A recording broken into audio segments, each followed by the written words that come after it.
Hello guys. Ito yung naisipan ko lutuin ngayon guys. May nakita kong ampalaya sa rep.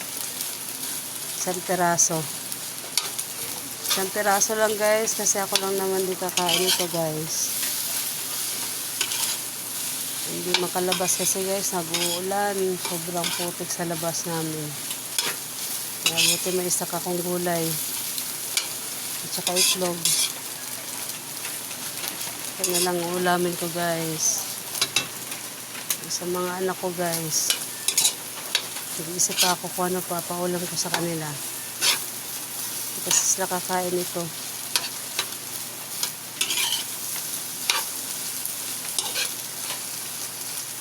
Wala nga palang kamatis yung ampalaya ko guys. Walang mga kamatis yung tindahan dito. Mahal siguro kamatis.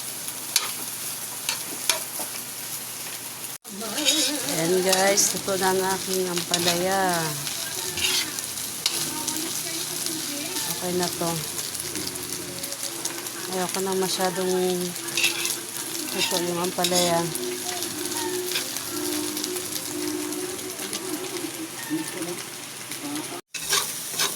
Ito na guys. Hindi ko mag-isip guys ang ulamin ng mga anak ko. Corn beef. Lagyan ko guys ang itlog.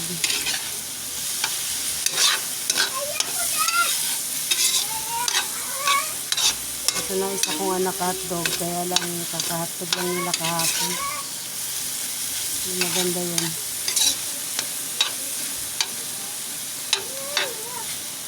Yan lang corn beef na may itlog. Ang ulam nila.